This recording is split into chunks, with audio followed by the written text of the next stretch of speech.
Top boxing news. Ow! Okay, we'll start with this. Some very inflammatory comments, or what are being perceived as being inflammatory comments, by Uncle Bob Arum, who stated, for whatever reason, people don't particularly pay attention to the women's fights. I don't want to be accused of being anti-women in sports, but I'm telling you, this is like Premier League versus women's football, and that was in reference to the upcoming, what's supposed to be the upcoming, I should say, right, Oscar Valdez versus Shakur Stevenson unification match, which is tabbed to go down April 30th, the same day as the Taylor versus Serrano showdown. And to that, Jake Paul stated, men like this dinosaur are the reason women haven't been given a fair shake in many parts of society. I feel sorry for Michaela Mayer. She deserves better. And he says ESPN doesn't care about the biggest women's boxing event in history. Hashtag Taylor Serrano will make history with or without you. We all know about Jake's involvement in trying to get that fight over the line,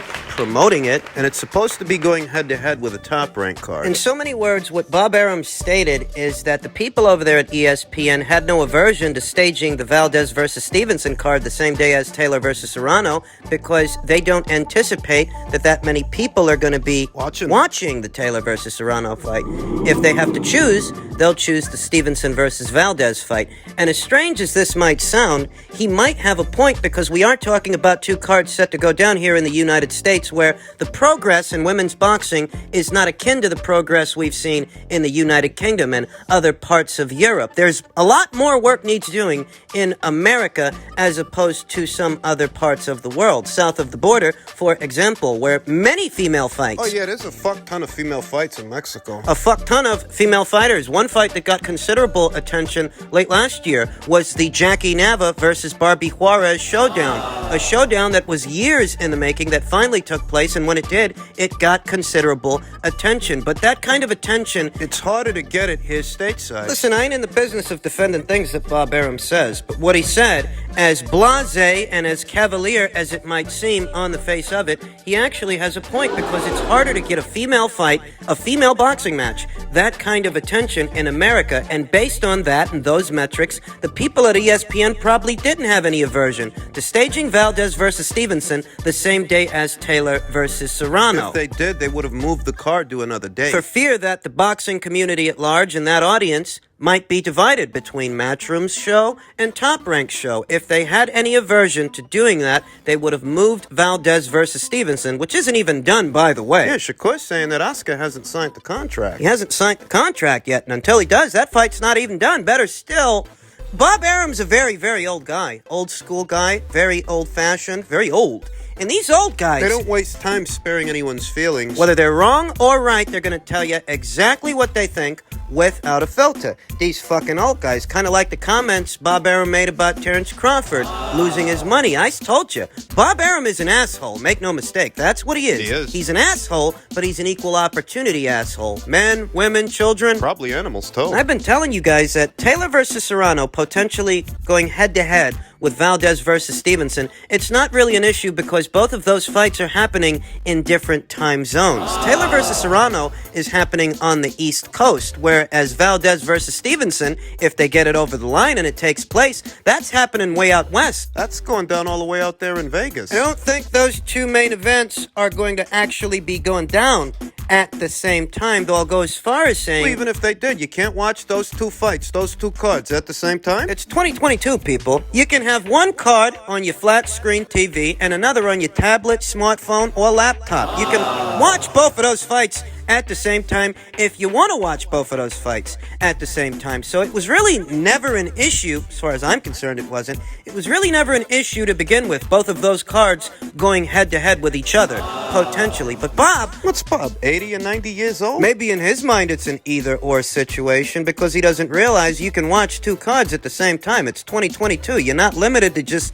using one apparatus to take in a boxing match. You can have Valdez versus Stevenson on your laptop and Taylor versus Serrano on your flat screen, or vice versa. It's not an either-or situation, and it never was. Though Bob Arum's attitude towards the situation is being interpreted as being very blasé, brash, and cavalier for a promoter that actually promotes a female fighter, at least one in the form of unified super featherweight champion Michaela Mayer. You have to wonder, given how blasé Bob Arum's attitude towards the whole thing was, you have to wonder how high on Top Rank's priority list is the career of Michaela Mayer, and is that really the most hospitable environment for her career moving forward? I don't think it is. Michaela Mayer signed to Top Rank back in July of 2017. It's been approximately 4 or 5 years that she's been with the promotional outfit. And I don't consider Top Rank the most hospitable environment for a female fighter,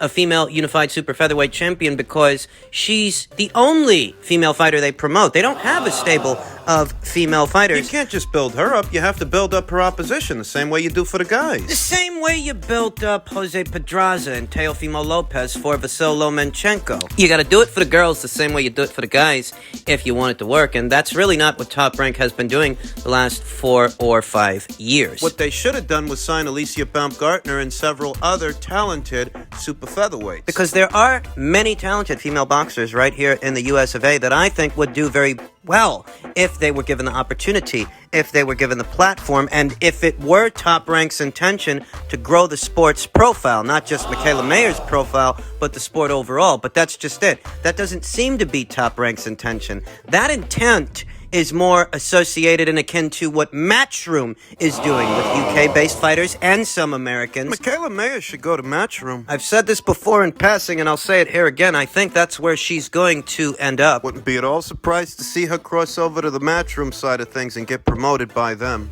I think it would be a better, more beneficial environment for her and her career than staying at Top Rank, a traditional boxing outfit that is used to doing things in a very traditional way. Not very nuanced and not very many new ideas, attempting to expand the sport, grow it, and get into new markets, developing markets. Shooting off at the mouth like this makes Bob Arum an easy target. He doesn't have any hair on his tongue for Terrence Crawford. He doesn't have any hair on his tongue for female boxing. That's the way it is with these old guys. They're going to tell you exactly what they think, whether you like it or not. So go fritter more money away on Nico Ali Walsh's career. I ain't gonna make no bones about it. Michaela Mayer is a better boxer who I'd rather watch any old day of the fucking week before a guy like Nico Ali Walsh. Nothing against him. The point that I'm making is that Michaela Mayer is a talented fighter and a unified world champion. She earned her stripes, and I think a better and more hospitable environment for her lies with Eddie. Matchroom more than Top Rank. I think she's gone about as far as she can go with Top Rank because they're too old-fashioned, and Top Rank isn't trying to grow the sport's profile. Still seem, after all these years, quite traditional, quite conventional,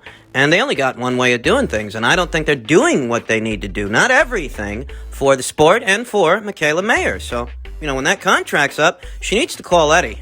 And just in keeping with the theme of things Bob Arum says, Bob Arum said, Whyte has a great chance because he's a big puncher. He's a very rugged heavyweight, a very experienced heavyweight. If anything, he poses a bigger danger to Tyson even than Deontay Wilder did. Oh, so all of a sudden we're putting respect on Dillian Whyte's name now. Such is the wishy-washy nature, wishy-washy comments of a boxing promoter. Bob Arum has confirmed that Tyson Fury versus Dillian Whyte will be an ESPN pay-per-view in the United States, and he said he believes it has a good chance to do 500,000 buys. And I'm going to be honest here, that's not likely. There are established names, American-based fighters, established ones, that can't crack 500,000 buys. I mean, Gervonta Davis, he was very recently on pay-per-view, and Mike Coppinger's sauces were eerily tight-lipped when it comes to how that pay-per-view performed. You think about the Charles Martin versus Luis Ortiz pay-per-view. You think about the Andy Ruiz versus Chris Arreola pay-per-view. You think about what Thurman versus Barrios might do. Does anybody think that thing's gonna crack 500,000 buys? I've said it before and I'll say it again. In the United Kingdom, short of an Anthony Joshua versus Tyson Fury fight, this is the biggest fight that could take place on UK soil. Fury versus Whyte, for the time being. But in the United States, where a lot of guys are a lot more tribal, a lot more xenophobic, when there's not an American fighter involved, you really have to question how much interest this fight with two foreign guys might garner. Triple G versus Lemieux, Triple G versus Jacobs, those fights didn't come close to bringing in 500,000 pay-per-view buys. More recently, Terrence Crawford, an established fighter, a two-time lineal, two-time Ring Magazine undisputed three-division champion, took on Shawn Porter in a domestic ESPN Plus pay-per-view. And that pay-per-view, it didn't come close to cracking 500,000 pay-per-view buys. I mean, it was nowhere near. What's Bob thinking? That perhaps the lure of a big heavyweight contest, big heavyweight title fight. Does Bob think that because these guys are heavyweights, that'll be the game changer? Tyson Fury's last two fights were pay-per-view outings here in the United States, but they featured an American fighter, an American champion, in at least one of them. And there was controversy that also helped to garner the fight attention. The third fight, the Glovegate conspiracy, all that jazz. Those ingredients are not present here when it comes to this fight with Dillian Whyte. A great fight, if I do say so myself, though I don't think it's a fight that's going to bring in 500,000 domestic pay-per-view buys here in America. I don't think that for a second. Not in the afternoon or the evening. I'd say in the UK it could do about 1 million, maybe 1.2, 1.3. In the United Kingdom, this fight is an event that I think would also do very well at the gate. I think you could sell a lot of tickets with this thing. In the United Kingdom. In the United States, that's a different kettle of fish. I think what they're doing is supplementing the effort because of the size of the pot. The fight is a lot more expensive to put on now than it was before. And it's a lot more expensive now because now, unlike then, they had to ensure that they beat out Eddie Hearn in that purse bid. They wanted to ensure that Tyson Fury don't end up fighting under the Matchroom banner, and that has proven to be a very expensive proposition. What was Tyson supposed to get before, 20 million? And what was Dillian supposed to get? What, 5 million? So that's roughly, what, $25 million in guaranteed purses. The guaranteed purses to the fighters now, From 25 to 41. that's a difference of about $16 million. The fight is now $16 million more expensive to put on than it was before. It is a riskier financial endeavor. Bob Arum and Frank Warren are the ones that are running those risks. And that's why the fight is a transatlantic pay-per-view. You hope to get the bulk of the cash, generate the bulk of the cash in the United Kingdom where people are most interested to see this fight, but you supplement that effort by also making it a pay-per-view in America so that if anybody over here is interested in seeing it, they have to pay as well. That's a pretty big pot. Big risks. You see guys gloating like Eddie Hearn lost money or something. Tyson Fury fanboys, Tyson Fury fans that for some reason have taken to gloating about Frank Warren beating out Eddie Hearn when all this means is that Frank Warren is on the hook for a lot of money and so is Bob Arum, and as a result of the purse bid, they now have to pay Dillian more money, which is what Eddie Hearn and Dillian Whyte wanted anyway. That's why they took it to a purse bid. So now the fight's riskier to put on, and you have to pay Dillian Whyte more money. And you think it's Eddie Hearn that lost something. Fight's a lot riskier to do now because the pot's a lot bigger. And I reiterate, the pot's a lot bigger now because you had to make sure you beat Eddie Hearn at the purse bid. You had to add that much more money to the pot to ensure that Tyson Fury and this fight stay on your side of things. So I'm not sure that Eddie Hearn lost anything here. Outside of the purse bid, he didn't lose any money, but Dillian Whyte is set to make more money than he was initially offered by Bob Arum. At that time here in the US of A, I think that fight can do maybe 100, maybe even 150,000 pay-per-view buys. And 150,000 pay-per-view buys here stateside at a price point of about $75 that generate $11.2 million. 11.2. Nothing to sneeze at. Couple that with whatever the fight does in the United Kingdom, and they might just break even, but that's the point.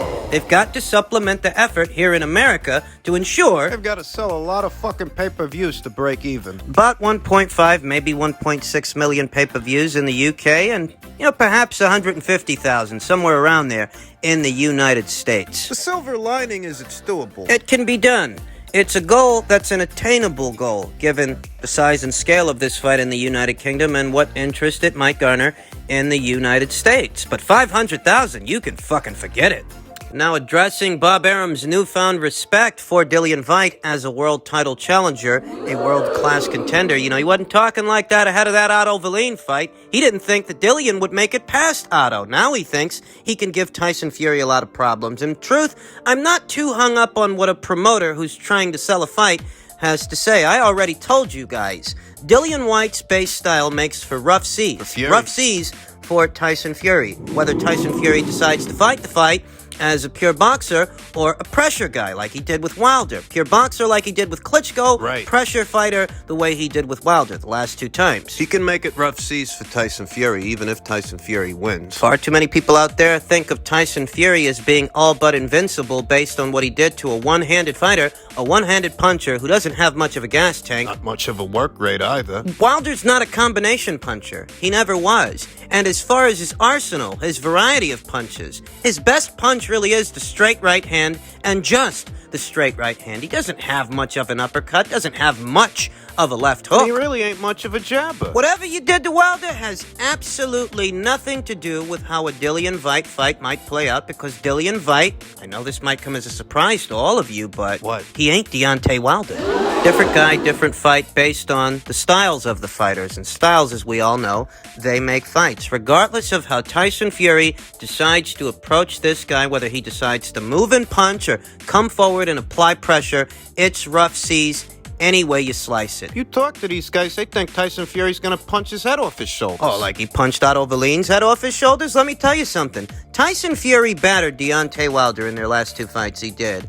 But he ain't got one-hitter-quitter power, and he didn't one-hitter-quitter Deontay Wilder. It took a systematic beating to get Wilder out of there both times. So Dillian Whyte, Go ahead and try to crowd Dillian Whyte. That's what he wants. close enough that he can rip those body shots, whip those hooks, close enough to you that he doesn't have to find you. Go ahead, come forward on Dillian the way you did Wilder. Now, if you try to move and punch and use the ring, try to wear the guy down round after round and cause him to become exhausted, that might work. It might actually work, but you're going to get lumped up in the process of that as well, because you're not fighting him off. He's pushing you around. He's pushing you back. Oh, I agree with Bob. And not because Bob said it, I said it before Bob decided to have this convenient change of heart when it comes to Dillian Whyte. That, yeah, Dillian Whyte, he can make it rough for Tyson Fury, even if Tyson Fury wins. It could be rough seas with this guy. Tyson Fury ain't got the kind of power that makes for first-round knockouts. I don't think any man that size can be accused of being feather-fisted. He can punch, he can definitely punch, but he's not a one-hitter-quitter kind of guy, so you have to keep that in mind when you think about this fight. He might have to work for the W.